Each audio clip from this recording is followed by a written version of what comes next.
Hi! So, I was inspired by channels like Cypher Den to come out about my own stalker story.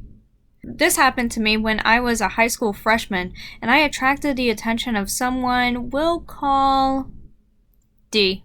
D was a sophomore, and to be honest, I can't really remember how we met.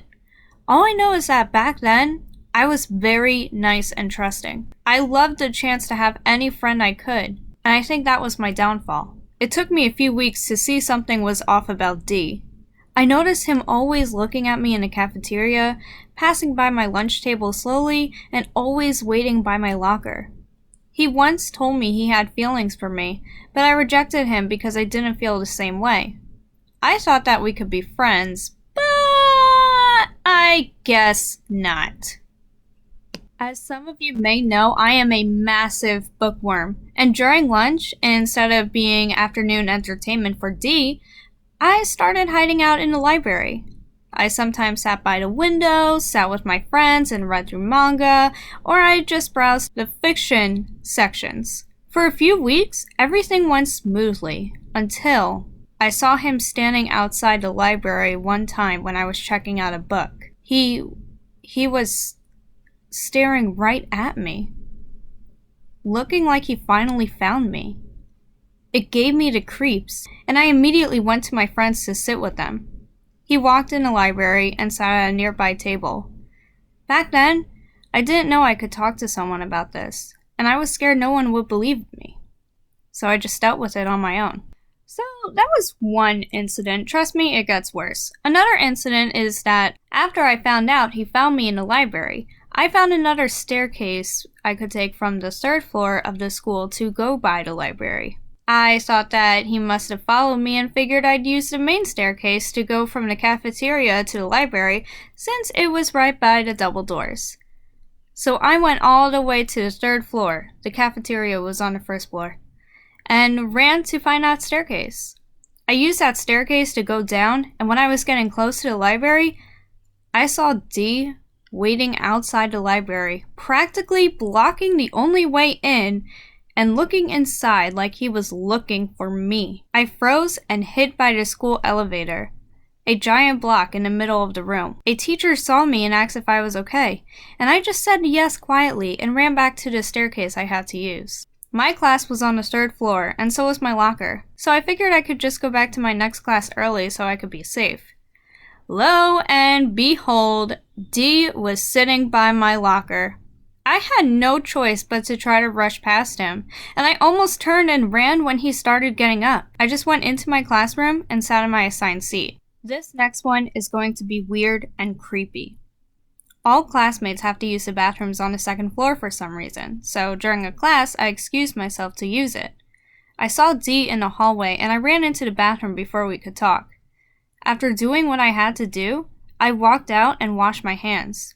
See, for the bathroom, there's a little window on the door to look into the ladies' room right from the hallway. Out of the corner of my eye as I washed my hands, I noticed a figure standing at that window. D was staring right into the ladies' room, right at me.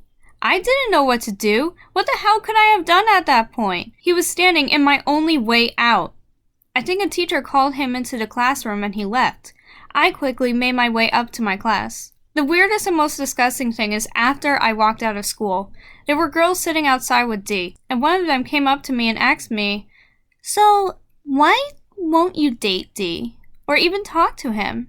He's sweet." And I shook my head. He was right outside the girls' bathroom when I was in there, and he was staring at me. The girl laughed and said, "Maybe he just wanted to use the bathroom." And I told her, "The men's room is right next to the women's room, and he could have gone in there. Maybe it was full." It's never full. They've got plenty of options. And with that, I glared at D and the girl and walked away. The next incident is after I finally came clean about the stalking with the vice principal. She said she's putting in an order that D can't come near me, and I thanked her. That day at lunch, D walked to my table, where I was sitting a bit of a distance from other girls in my grade. He stopped in front of me and placed a container of watermelon slices in front of me.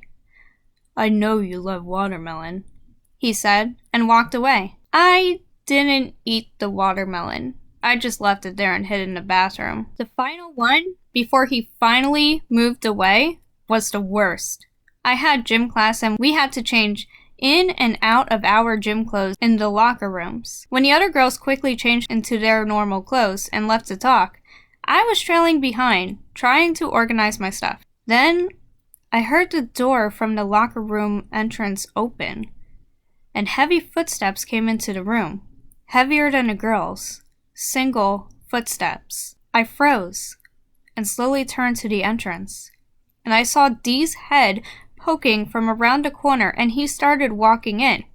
Before I could scream, I heard the gym teacher call out to him, saying he wasn't allowed to be in there. I grabbed my stuff and ran out the other entrance to the locker room. I'm glad that was the last time I saw him. One more thing. Though I didn't see him, a girl texted me a year later and said her friend likes me. I asked who, and she told me it was Dee.